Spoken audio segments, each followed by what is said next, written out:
Everyone, সবাই কেমন আছো? আশা করি সবাই অনেক ভালো আছো। আজকে আবারও নতুন একটা রেসিপি নিয়ে তোমাদের সাথে চলে এলাম। প্রথমে আমি এখানে অনেকটা পরিমাণে দুধ নিয়ে নিলাম। তারপর এই দুধটাকে ভালো করে ছাঁকুনি দিয়ে ছেঁকে আমি একটু গরম করে নেব। আর একটু দুধটা গরম হওয়ার পর এখানে কিছুটা পরিমাণে আমি ভিনেগার নেব। যতটুকু দুধ হবে সেই পরিমাণে ভিনেগারটা দিতে হবে। আমি কিন্তু এখানে আমার দুধের পরিমাণ বুঝে তারপর ভিনেগারটা দিয়েছি। যদি আবার ভিনেগারটা একটু বেশি পরিমাণে হয়ে যায় তাহলে কিন্তু ছানাটা একদম টক হয়ে যাবে। তো এই যে ভিনেগার দেওয়ার পর আমার ছানাটা প্রায় কমপ্লিট হয়ে গেছে। তো এই ছানাটাকে আমি আবার ভালো করে জল জড়িয়ে তার মধ্যে 1 চা চামচ ময়দা। এই ময়দাটা দেওয়ার একমাত্র কারণ হচ্ছে যখন আমি ছানাটা ভাজবো তখন যেন ছানাটা প্রপারলি ভাজা হয়। এটা তোমরা চাইলে দিতে পারো, না হলে স্কিপ করতে পারো। তারপরে বেশ অনেকটা সময় নিয়ে এটা ভালো করে ডলতে হবে। যতক্ষণ না পর্যন্ত একটা ভালো করে মিক্সড হয়ে যায় ততক্ষণ পর্যন্ত এটাকে ভালো করে ডলতে হবে। তো এখানে আমার ডলাটা প্রায় শেষ হয়ে গেছে। তারপর এটাকে নিজের মতো করে পিস করে নিতে হবে। এখানে আমি একটা ট্রে নিয়ে নিছি। এখন ছানাটাকে আমার পছন্দ মতো কেটে নেব।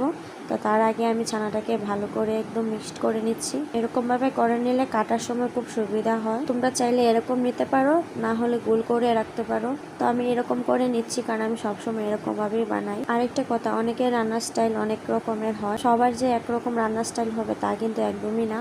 তো তার মধ্যে আমার আলুটাও সিদ্ধ করা হয়ে গেছে। আলুর খোসাগুলো আমি আবার ছাড়িয়ে নিছি। আলু সিদ্ধটা তোমাদের সাথে আমি শেয়ার করলাম না। তো আধা ঘন্টা পর আমি এটা ফ্রিজ থেকে বের করে নিছি। এটা কিন্তু তোমরা ডিপ ফ্রিজে রাখবা। আসলে ছানা তরকারি করার আগের দিন রাতের বেলা ফ্রিজে রাখতে হয় ছানাটা, যেন সারা রাতে একদম ভালো করে শক্ত হয়ে যায়। তো আমি যেহেতু হুট করে বানাচ্ছি সেই কারণে আমি আধ ঘন্টার মতো ফ্রিজে রেখে দিয়েছিলাম। আধ ঘন্টা পরে ফ্রিজ থেকে বের করে এরকম একটা লুক আসছে। তারপর আমি এটাকে আমার মনের মতো করে কেটে নিলাম। তোমরা চাইলে এখানে তোমাদের মতো করে কাটতে পারো। তো আমি এখানে অনেকগুলো ছোট ছোট পিস করে নিছি।